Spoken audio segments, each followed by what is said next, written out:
Bienvenue pour cette nouvelle conférence de la FEVAD, la Fédération du e-commerce et de la vente à distance. Nous avons une heure au cours de laquelle seront évoquées les innovations en matière de logistique. Je passe la parole immédiatement à Stéphane Tomczak de la FEVAD qui va nous présenter son plateau. Ça marche. Bonjour tout le monde. Ouais, on m'entend bien? Très bien. Bon, bah, écoutez, bienvenue à tout le monde durant une petite heure donc sur cette session spéciale FEVAD. Voilà, on va parler de logistique et d'innovation. Écoutez, c'est vrai que je suis venu en béquille aujourd'hui, désolé. C'est vrai que je pense que vous n'avez pas vu beaucoup d'animateurs jusqu'à présent venir en béquille. Bon, en même temps, on est là pour parler de choses nouvelles, donc ça tombe bien. On est là pour parler d'innovation en logistique. Je suis donc Stéphane Tomczak et après j'ai passé 8 ans chez un e-commerçant et depuis cette année je m'occupe des problématiques logistiques pour la FEVAD et pour e-commerce Europe. E-commerce Europe étant un réseau d'associations européennes de e-commerce, il y en a 16 en Europe. Voilà. Écoutez, je suis ravi que vous soyez venus nombreux ce matin, cet après-midi déjà. Parce que c'est vrai que pour ceux que la logistique intéresse, je trouve qu'on vit une époque formidable. Parce que, surtout au cours de ces 8 dernières années, j'ai pu voir que ces derniers temps, une accélération du cycle d'innovation dans le domaine de la logistique qui prend de plus en plus d'ampleur dans le e-commerce. On voit l'arrivée de nouveaux acteurs, on voit l'arrivée de nouveaux services pour proposer plus de choix aux consommateurs, lui proposer plus de ce que les Américains appellent de convenience, donc de facilité d'usage, retirer un peu de friction dans l'acte d'achat. Donc on a la chance aujourd'hui d'avoir 3 innovateurs que je vais présenter tout à l'heure qui vont nous parler de leurs innovations. Voilà. À la FEVAD, donc à la Fédération du e-commerce et de la vente à distance en France, on innove aussi, puisque déjà on a créé une commission transport et logistique cette année. Et on s'est déjà attelé à un gros projet puisqu'on va bientôt rendre disponible un baromètre sur la qualité de service des livraisons e-commerce en France, voilà, qui sera l'agrégation de millions de commandes en France. Voilà, l'objectif étant d'évaluer la qualité de service des prestataires de livraison e-commerce en France, voilà, sur la base d'un tableau de bord avec des indicateurs neutres, indépendants, factuels. Voilà, l'objectif étant d'apporter plus de transparence au secteur de la livraison, de créer une saine émulation parmi les acteurs de la livraison et en fait, in fine, d'améliorer la qualité de service. Bon, voilà. Ça, c'était pour la petite introduction. Donc, j'ai aujourd'hui la chance d'animer une table ronde avec 3 innovateurs qui vont nous parler justement de ce qui s'est introduit sur le marché. Voilà, et chacun d'entre eux propose au marché une solution qui est, je trouve, très intéressante.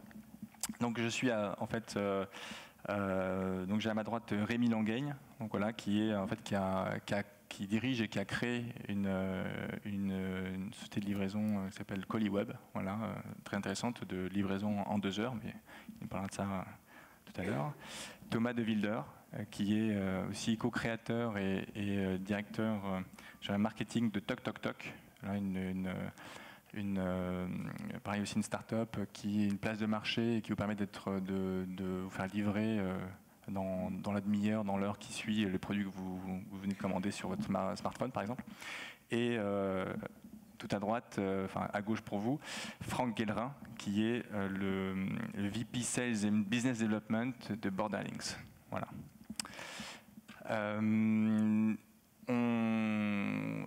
On va commencer par toi, Franck. Hein, tu t'attendais pas à celle-là.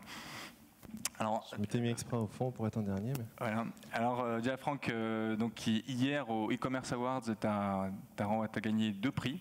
Le prix des Awards logistiques, voilà, ainsi que le Grand Prix. Donc, tu es reparti chez toi hier soir avec 2 prix. Donc, Félicitations. Bon, en même temps, tu aurais pu quand même en laisser un peu aux copains, mais non, tu as décidé de tout rafler. Je te laisse présenter Borderlinks. Oui. Donc, alors, bon, je m'appelle Franck Gallerin, je suis directeur du développement chez Borderlinks. Borderlinks, c'est un prestataire spécialisé dans le cross-border. Notre métier, c'est d'accompagner les marchands à l'international avec une forte valeur ajoutée sur le grand export. Donc, concrètement, qu'est-ce qu'on fait? En fait, on accompagne les marchands sur l'ensemble de la supply chain.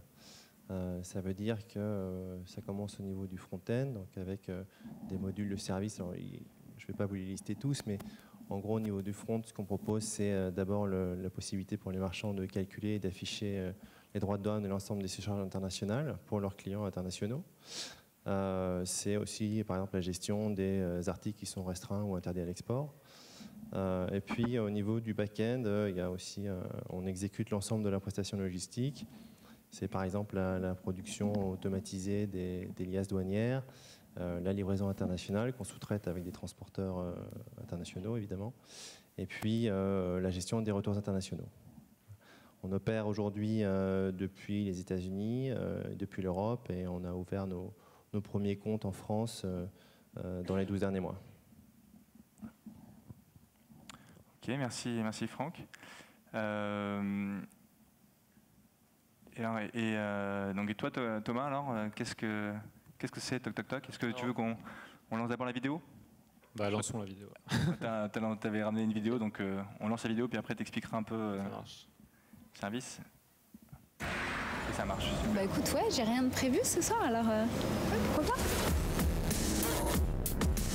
Je dois juste faire une course, je suis chez toi dans, disons, 1 heure. Attends, dans 1 heure, chez moi?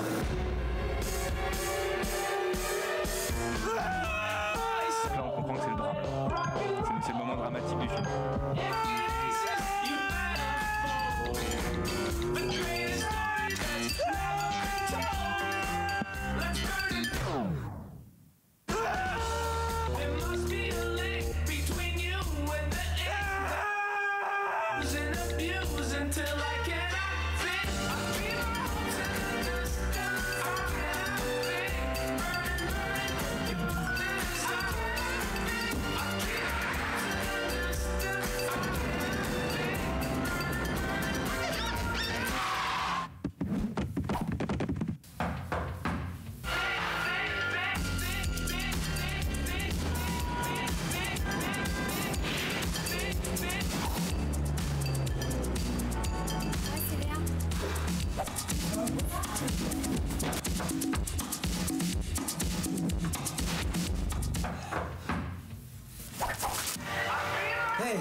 C'est génial chez toi. C'est super bien rangé en plus.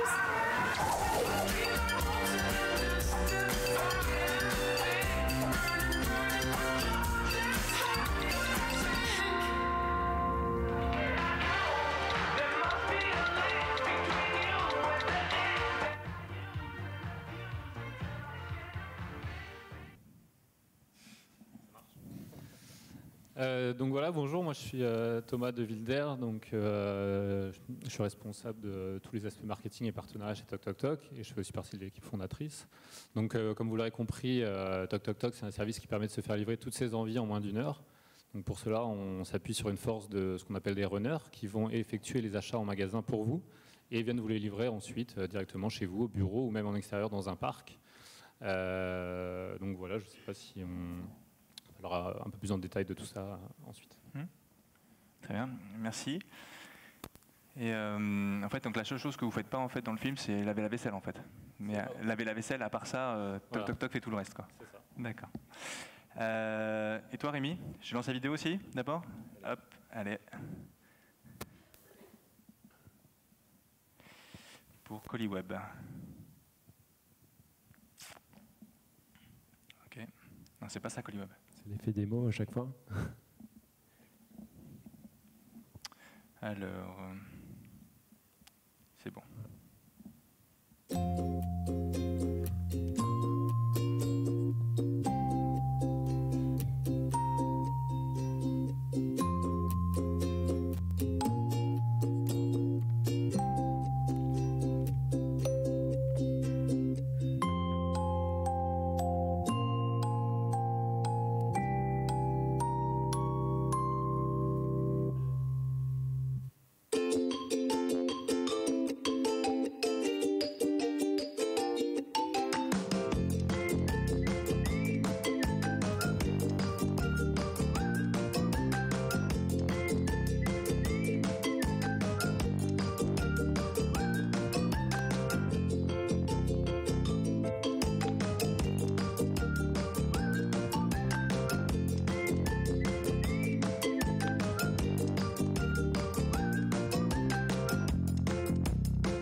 Bonjour à tous.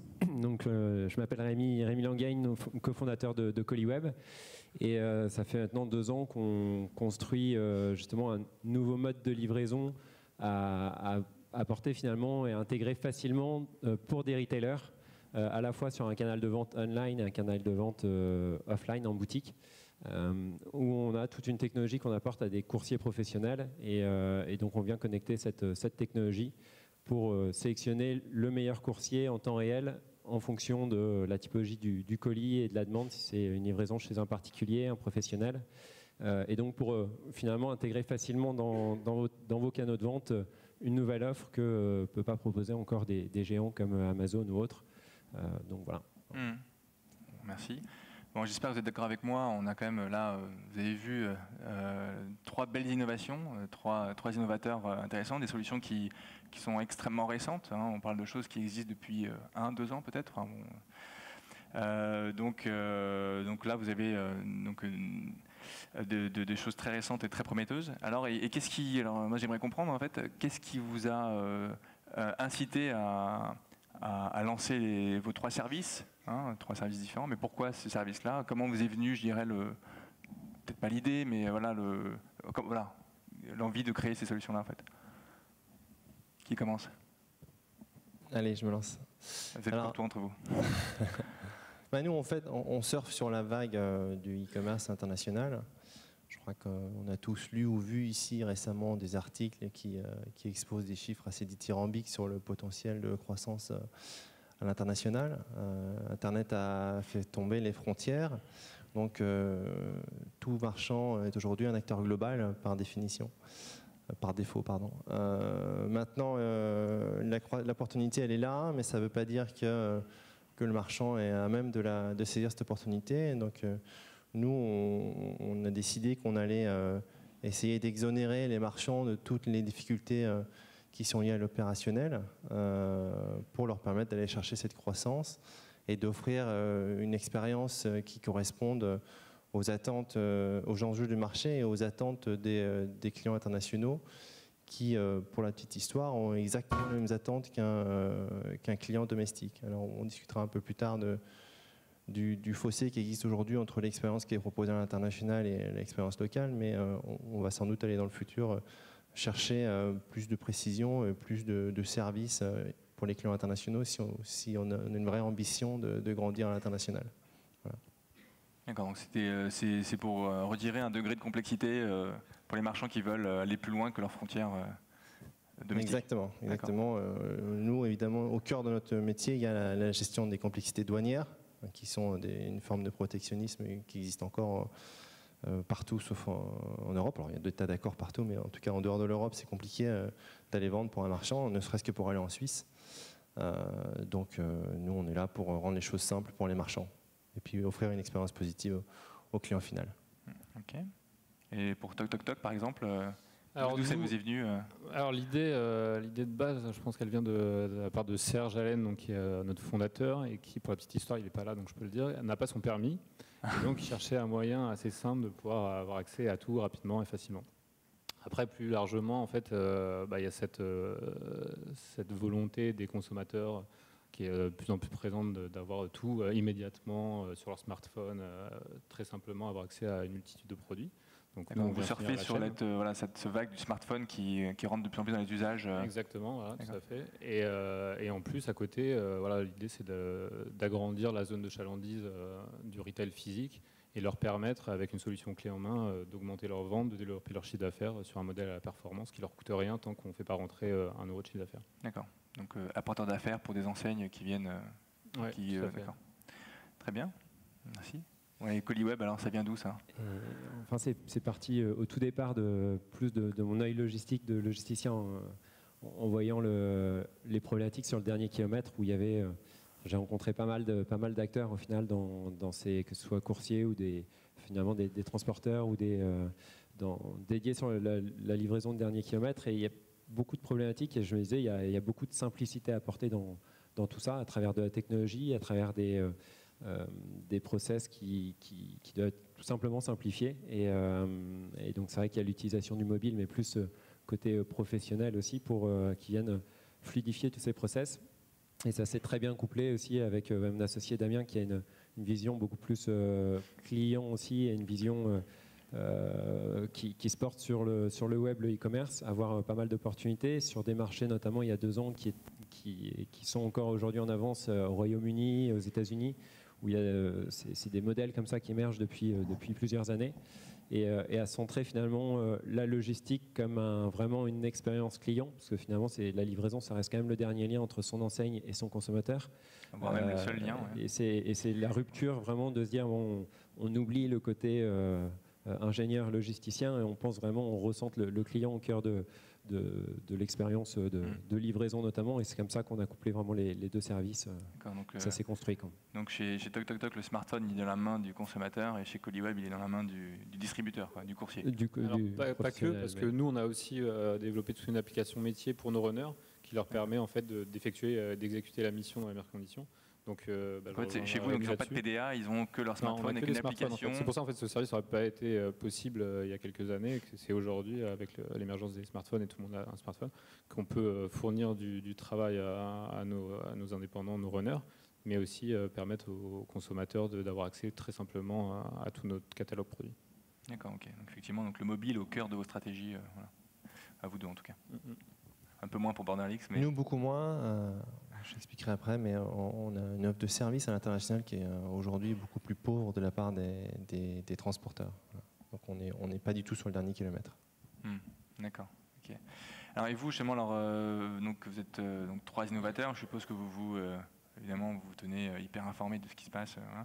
Mais vous-même, sur vos produits, comment vous ressentez les attentes des clients, en fait, des clients internautes, parce que finalement vous êtes des services liés au e-commerce. Enfin, est-ce que vous sentez que les clients, eux, ils s'attendent à toujours plus de vitesse, livraison le jour même, voire instantanée, Est-ce que vous sentez que l'attente principale c'est plus de commodité, retirer la friction, ou est-ce que on reste sur le standard du prix comme étant le driver principal? Comment vous ressentez les choses?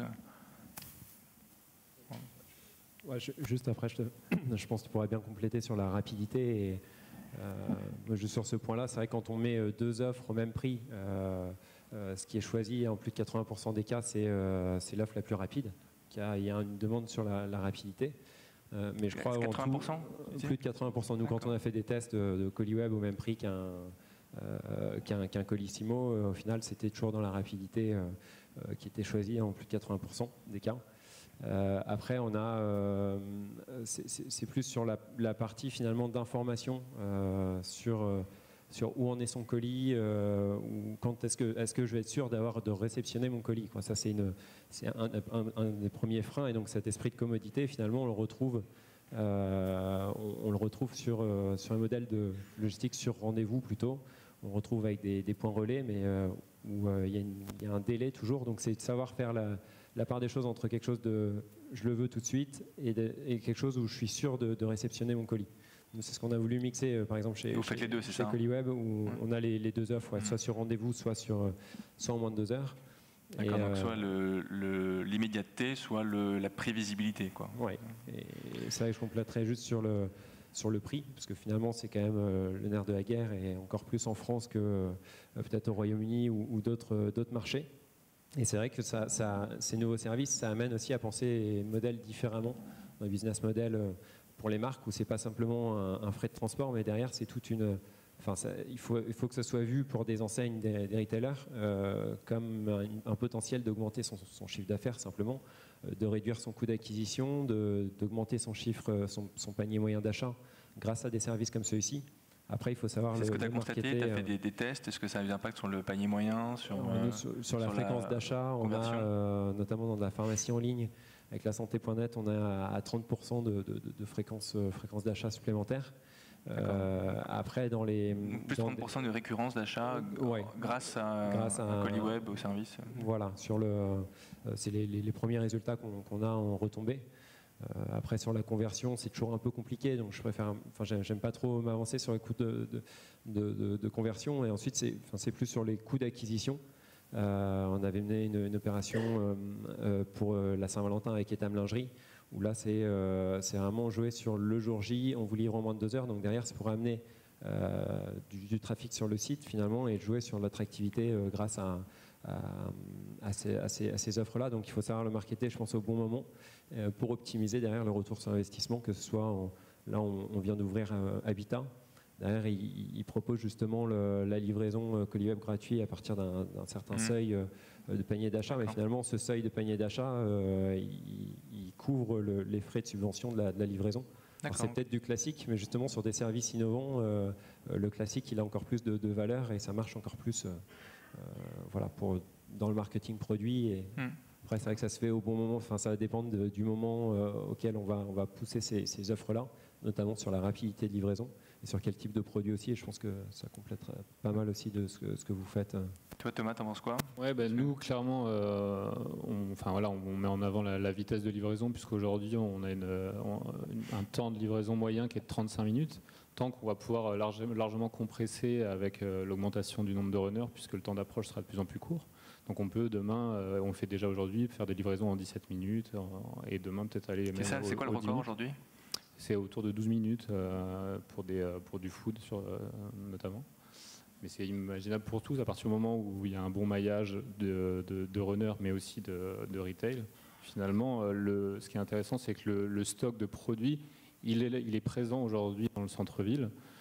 Ce qui manque, c'est le lien du dernier kilomètre pour aller jusqu'au client. En fait, il n'y a pas besoin d'inventer la roue comme le font les géants du web, avoir des entrepôts énormes aux extérieurs des villes. Finalement, tout est déjà présent dans le centre-ville. Il n'y a plus qu'à aller le chercher et à l'apporter. Donc nous, en fait, nos runners, ils sont équipés d'une carte de paiement qui est créditée à la volée quand ils reçoivent une mission. Ils vont effectuer l'achat en magasin directement, donc ça ne change rien dans le process du retail. C'est comme un client classique, finalement. On a industrialisé le mandat. C'est du mandat d'achat. Et il va aller effectuer les achats. Il peut même appeler le client pour lui dire qu'il y a un produit qui fait défaut. Je pense notamment pour le food, où ça arrive que certains produits soient plus disponibles. Donc via un numéro de téléphone qui reste confidentiel entre le client et le runner, ils vont pouvoir discuter et le runner va pouvoir proposer des alternatives aux clients. Donc ça marche très bien, ça fonctionne complètement et les clients sont ravis parce qu'ils savent qu'eux-mêmes n'auraient pas fait mieux s'ils s'étaient déplacés en magasin. Donc voilà, nous c'est vraiment on pousse vraiment sur la vitesse et la commodité parce que voilà, vous avez oublié votre chargeur pour une présentation, enfin un adaptateur, un chargeur, vous avez besoin d'une bouteille de vin, un cadeau de dernière minute, tout dépend un peu de la situation dans laquelle vous êtes, mais en tout cas, nous, c'est de répondre à ce besoin de commodité et de vitesse.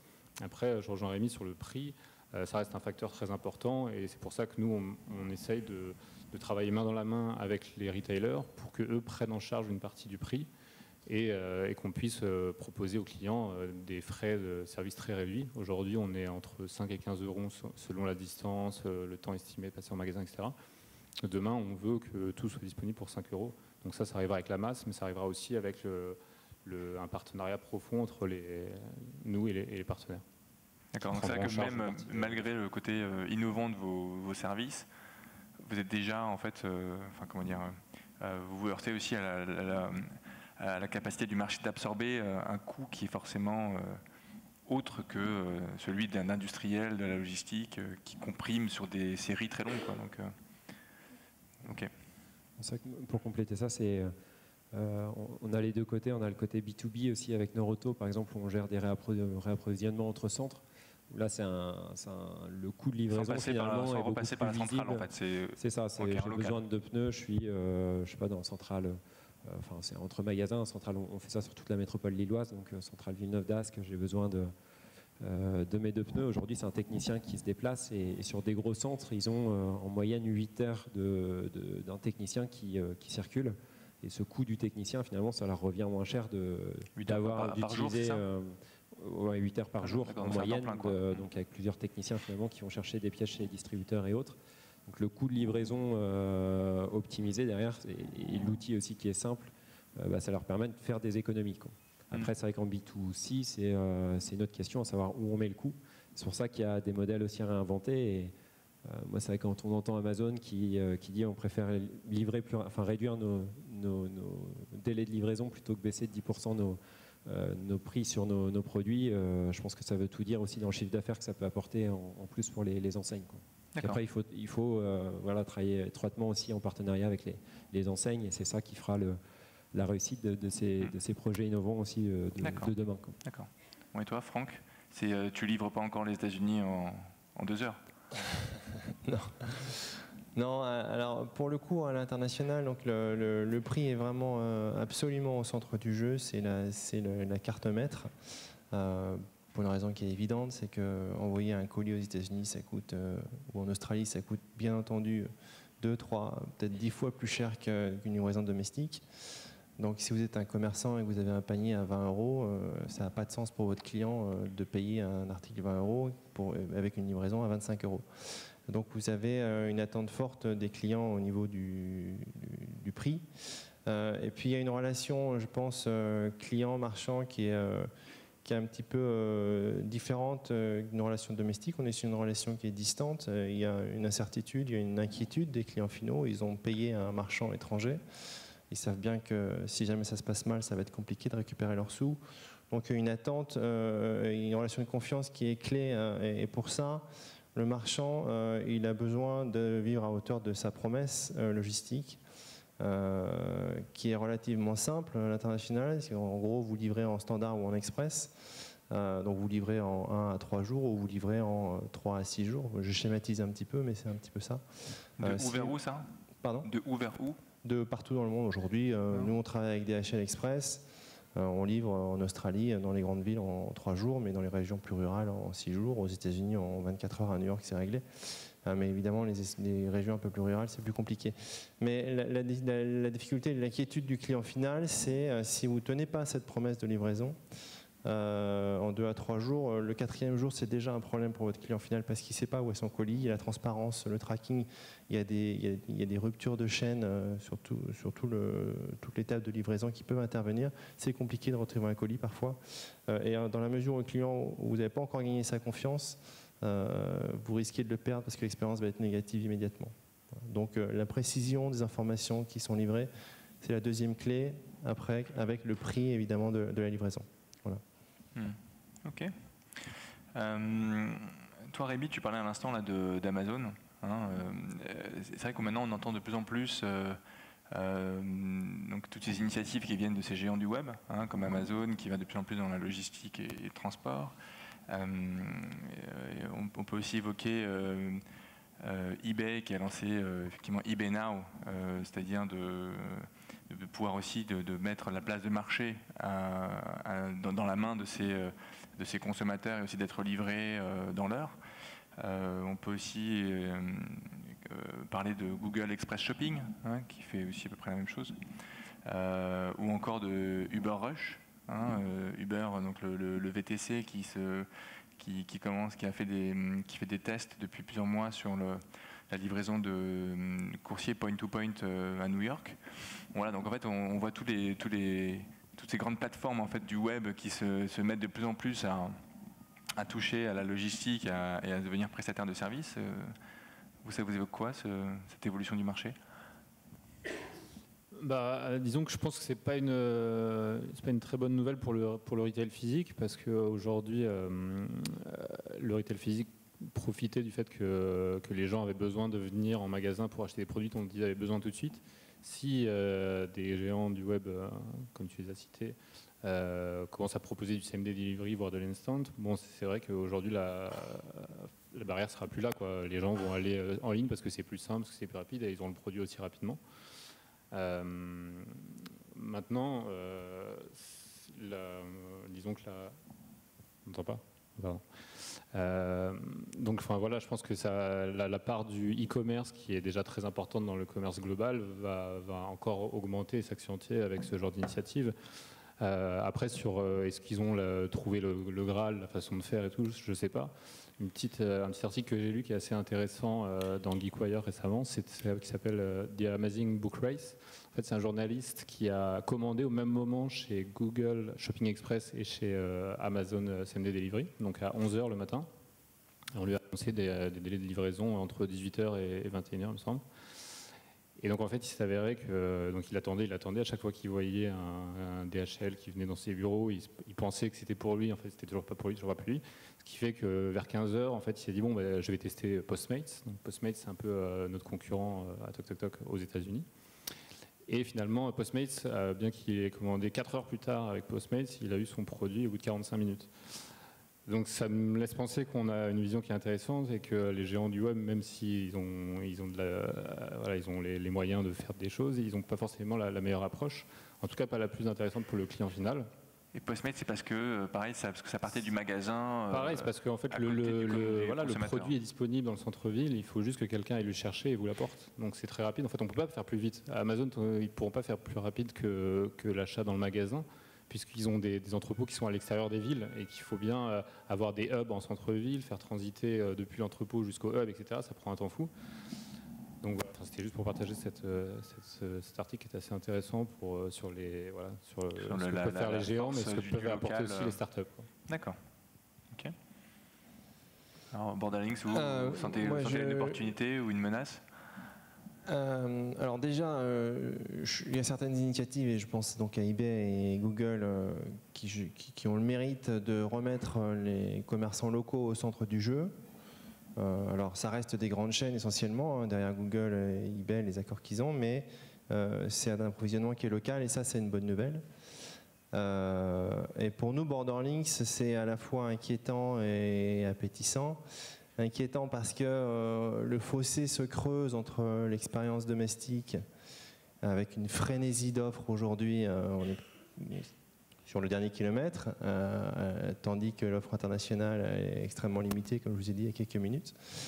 Donc il va y avoir une pression grandissante sur les marchands s'ils veulent être capables de livrer leurs clients internationaux et faire du business avec des clients internationaux, parce qu'ils n'accepteront pas une expérience qui est trop dégradée par rapport à une expérience domestique.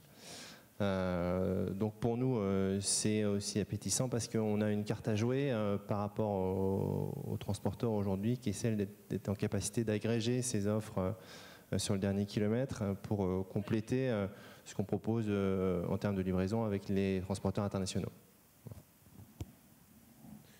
Et moi, pour compléter, c'est vrai que je rejoins les propos qu'on portait au tout départ. C'est si aujourd'hui, c'est les géants du web qui sont centrés justement sur le client, qui aujourd'hui lancent des solutions d'innovation dans la logistique. C'est bien pour montrer que voilà, il y a cette rupture aujourd'hui, elle se fait à travers la technologie, et elle se fait à travers l'expérience client qu'on veut mener jusqu'au bout. Et c'est là où il y a un retour réel sur investissement, je pense, pour les enseignes. Après, il y a différents modèles qui se cherchent et qui sont en test en ce moment. C'est vrai que c'est là où c'est pertinent, c'est là où il y a du challenge, mais pour moi, voilà, c'est le client d'abord et ensuite le couplage avec la technologie. C'est pour ça qu'aujourd'hui, les géants du web, je pense que ça rentre totalement dans leur offre, dans tout leur panel finalement. Et donc ça rejoint un petit peu le discours qu'on portait au tout départ. En tout cas, ça relève bien d'une évolution très nette du marché en ce moment, d'un barycentre dans le e-commerce qui va de plus en plus vers l'aval et vers la logistique et la distribution.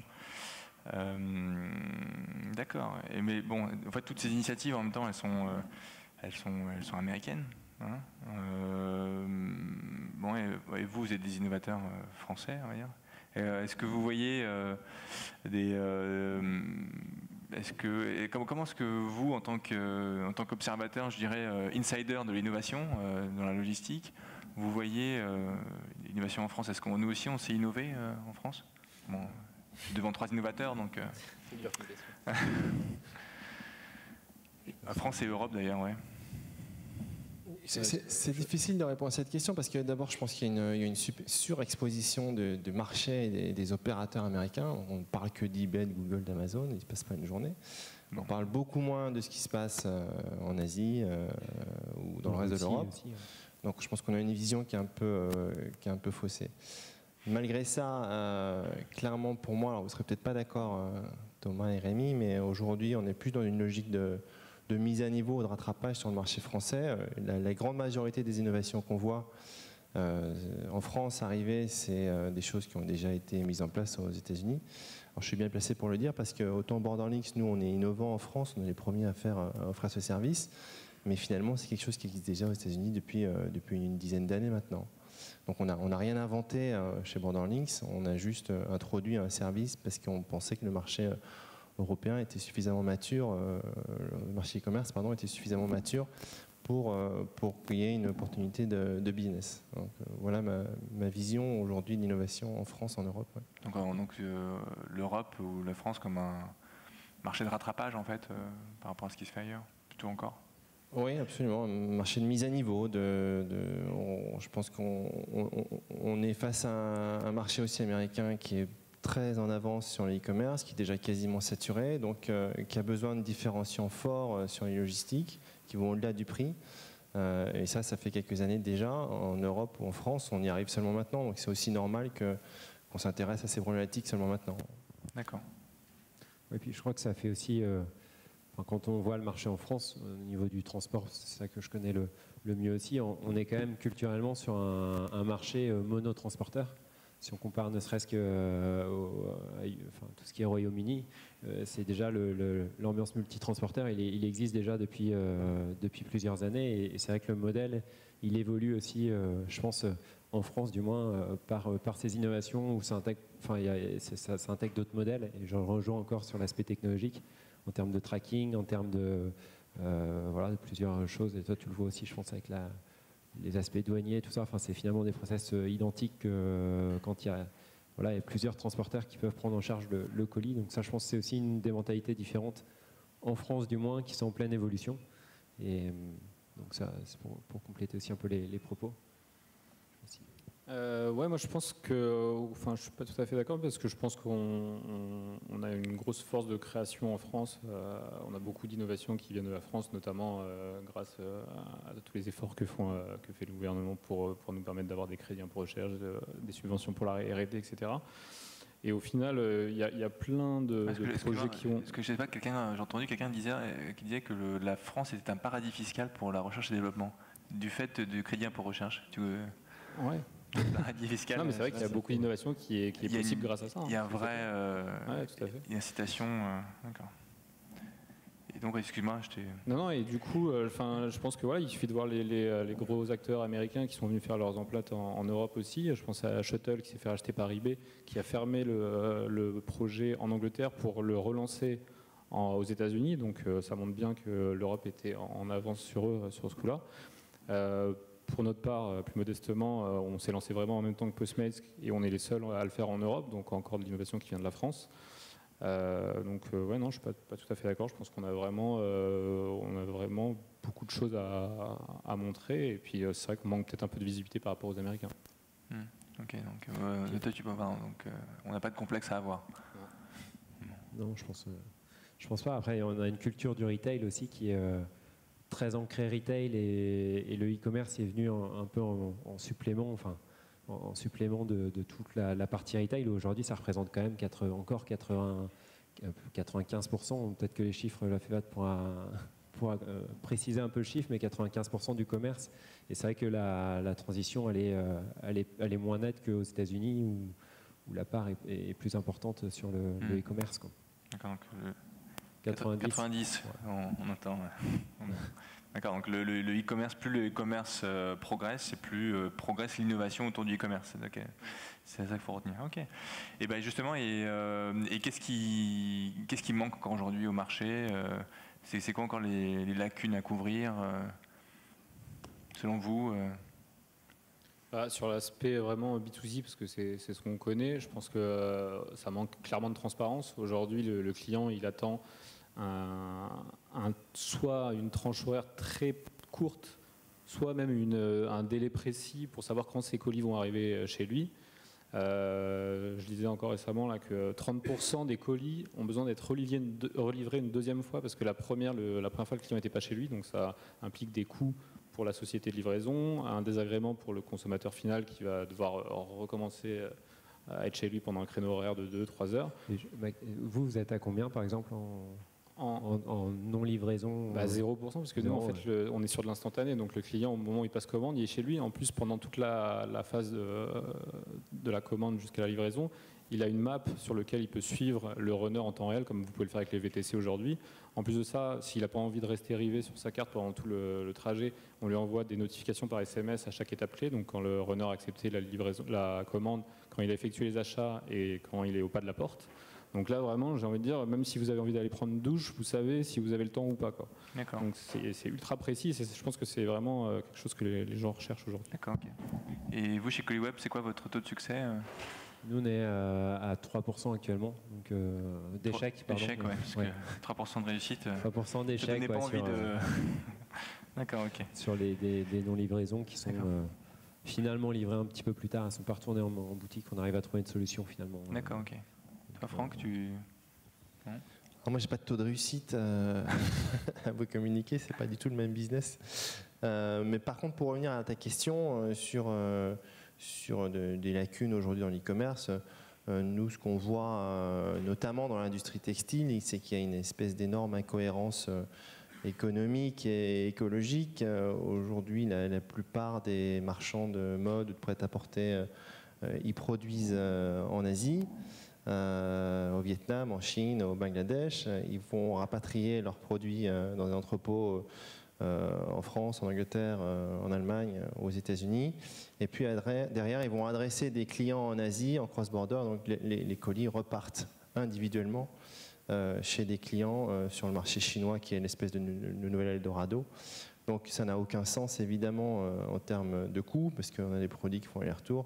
Et je ne vous parle pas du coût en carbone. Donc ça, c'est quelque chose, on commence à avoir des initiatives qui apparaissent avec donc des solutions de plateforme au plus proche du site de production pour adresser les zones voisines. Voilà. D'accord. Ok, merci. Bon, on arrive bientôt au terme de cette table ronde. Donc, si dans la salle, certains souhaitent poser des questions, commencer à les préparer.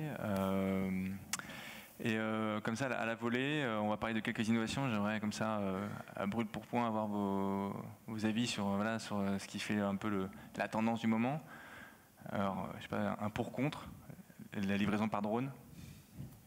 Vous y croyez pas? C'est une bonne com. Ok, bon, je comprends que c'est... Disons que c'est bien de le faire tout de suite, de livrer rapidement tout de suite et pas attendre 5 ans. Non, c'est une bonne com et c'est ce dont on parlait quand on préparait un petit peu la table ronde. C'est que moi j'ai vu des modèles dans les entrepôts où c'était utilisé. Mais après, le drone B2C, dans l'entrepôt. Voilà. Ouais, c'est ça, pour optimiser les process dans l'entrepôt. D'accord. Donc après, en B2C, moi j'y crois moins, mais... Amazon fait des tests en Inde, Google en Australie. Bon, voilà, mais... Sur des zones rurales peut-être après. Oui, Google fait des tests en Australie pour aller livrer des médicaments donc, qui sont des besoins urgents aux fermiers dans l'outback. Du coup, je pense qu'il y a un réel intérêt là. Je pense également que c'est assez prometteur la livraison par drone, que dans quelques années, ça sera probablement inclus dans les offres de livraison. Ça arrivera peut-être d'abord par un hub en périphérie de la ville ou je ne sais pas trop comment. Ce qui est clair, c'est que ça permettra de couper les frais de livraison de façon drastique. Par contre, je pense que voilà, il y a pas mal de problèmes avec le fait de survoler les villes, etc. Ça risque de prendre un peu de temps, je pense. Ça marche. Franck, t'y crois pas? Non, j'y crois pas trop, sauf dans des cas précis, effectivement, une livraison urgente de médicaments, pourquoi pas, mais là on n'est plus dans le cadre du e-commerce. Et puis je me posais la question ce matin en souriant de problèmes de vandalisme.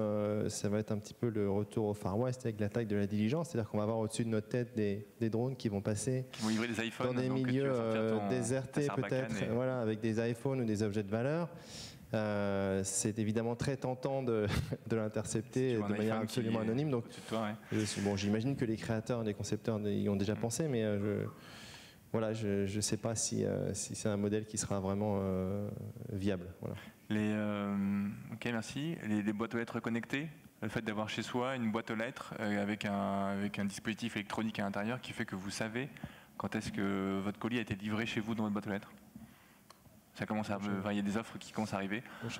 Ouais, je pense que ça répond à un besoin et ça. Parce qu'aujourd'hui, les relais, si on prend les points relais, il y a quand même une problématique dans l'optimisation du point relais, notamment en termes de coûts, en termes de management dessus. Et donc, je pense que ça répond à une réelle problématique. Et c'est vrai que ça rejoint aussi à une innovation qui a été lancée par Azos, c'est Letterbox, où ils ont une cabine d'essayage avec des relais, des box connectés. Dans des centres commerciaux ou dans des consignes, ça, ouais. C'était une consigne, une cabine d'essayage. Une consigne qui rejoint un petit peu les boîtes aux lettres, mais c'est moins. Ouais. Et il y a la possibilité de retourner aussi son produit directement dans la box. Donc il y a l'aller et le retour aussi sur la logistique du retour qui est pratique grâce à ces innovations, quoi. Non, je suis complètement d'accord. Je pense que plus on apporte de transparence et de flexibilité aux consommateurs, plus il sera content. Et ça, c'est possible grâce à la techno. Et les boîtes aux lettres connectées, les coffres de voiture. Si on parle aussi des consignes, parce que tu as touché un mot. Et alors, il y a des consignes, justement.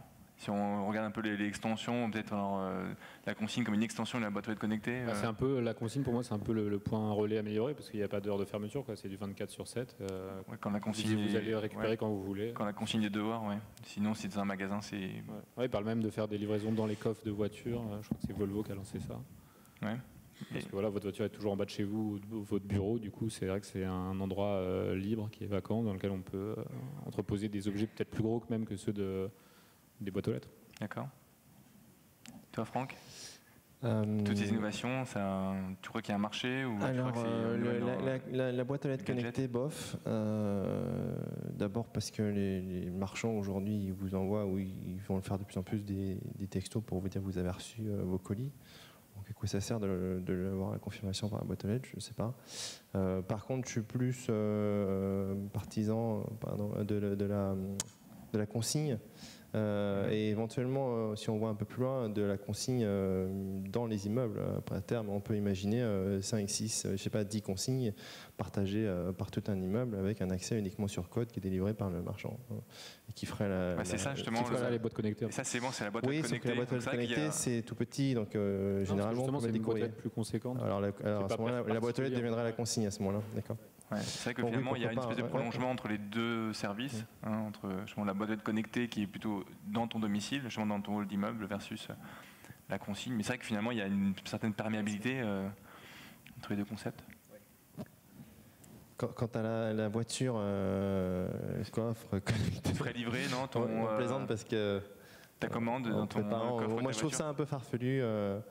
Je vois pas vraiment la valeur ajoutée, sinon effectivement de mettre des colis un tout petit peu plus gros, mais on pourra jamais mettre de toute façon des très gros colis dans la voiture, ou de pouvoir livrer la nuit, mais on peut le faire aussi dans des consignes ou même dans la boîte aux lettres. Donc la complexité technique, parce qu'aujourd'hui pour transformer sa voiture en consigne, il faut faire appel à un technicien qui vient, il faut prendre rendez-vous, il faut qu'il installe un truc dans la voiture.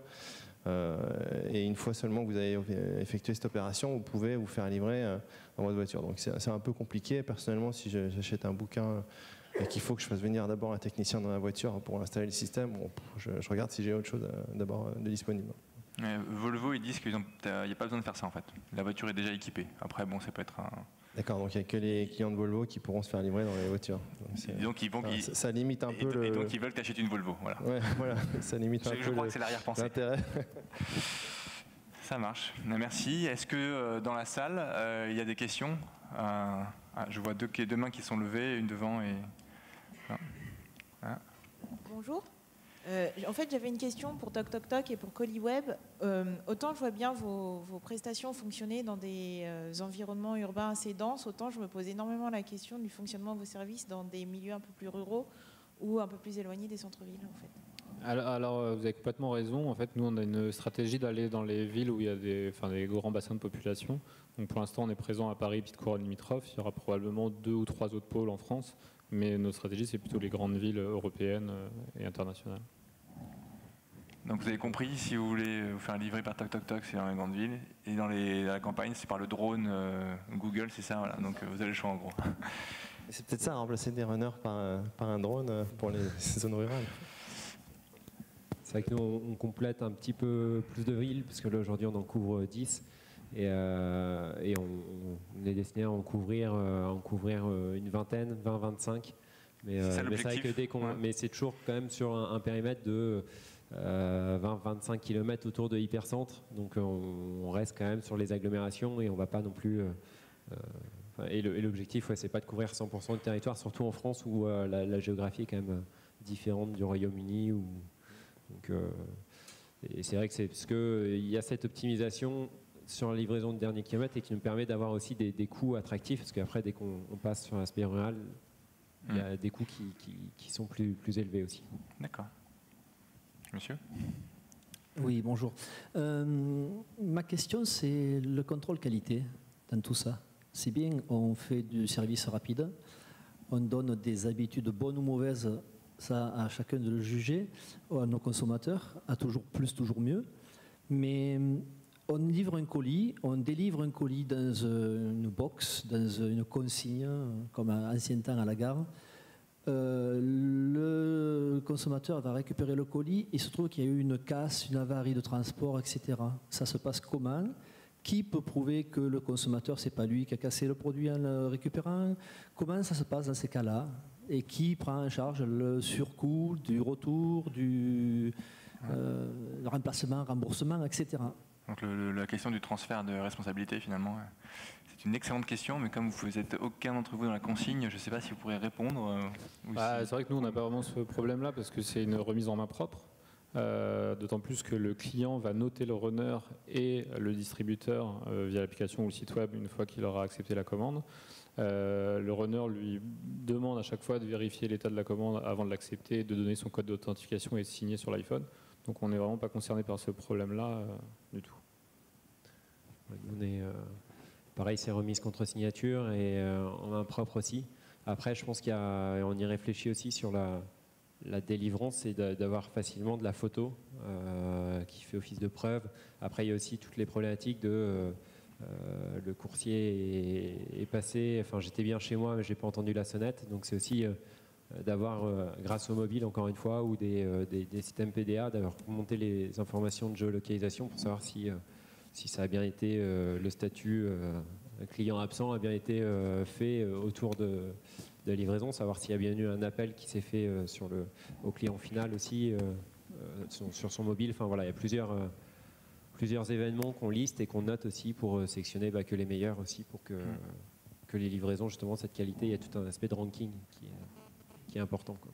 D'accord. Et de toute façon, il y a deux opérateurs de consignes là, qui sont sur le salon, Neopost et InPost, donc je vous invite à leur poser la question. Je crois qu'il y a encore une dernière question peut-être, et ensuite... Bon, rapidement, une dernière question, et puis on libère la salle. Bonjour, c'est une question pour TokTokTok et ColliWeb. Quelle est la limite en fait que vous donnez en volume aux consonautes pour la livraison, des produits qui pourraient être... En fait, pardon, je vais finir. En fait, nous, c'est assez simple. Chaque runner est typé avec un véhicule et un équipement.